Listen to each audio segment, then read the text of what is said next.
Hi guys, another exclusive for those of you watching on Vidme, and today I just want to talk briefly about the Islamic principle of Naskh.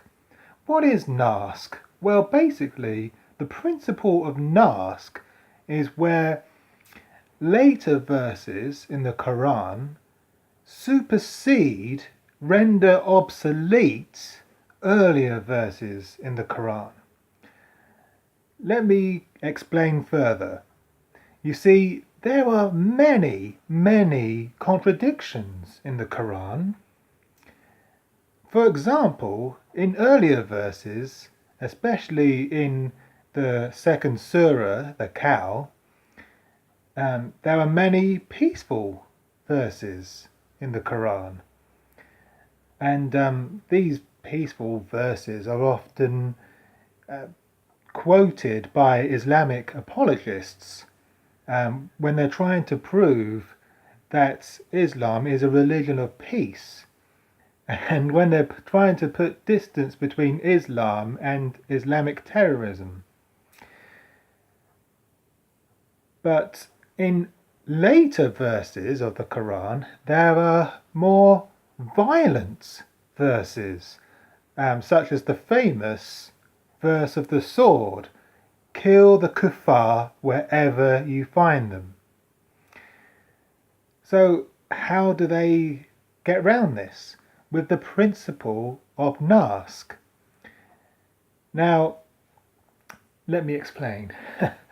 You see, when Muhammad first started to spread Islam, he was living in Mecca, and he basically spread his new faith, monotheism,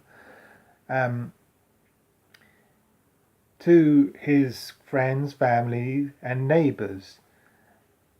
And he did so peacefully by trying to persuade them to come round to his way of thinking.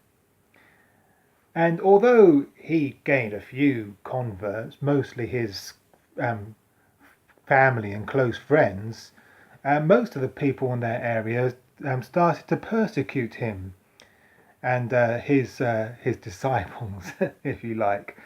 And so eventually he fled to Medina, where he started to build up an army, and he started to raid the tribes around him, spreading Islam by the sword.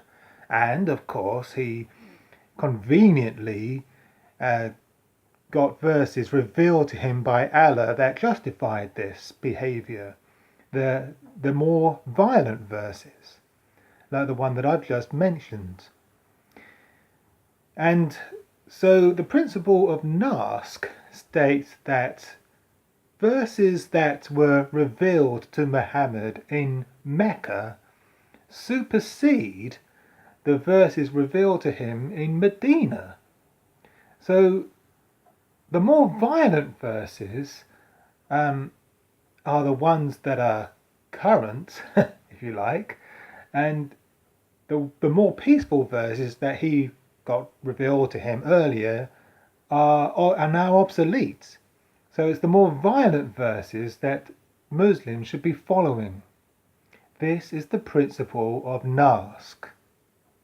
Thanks for watching.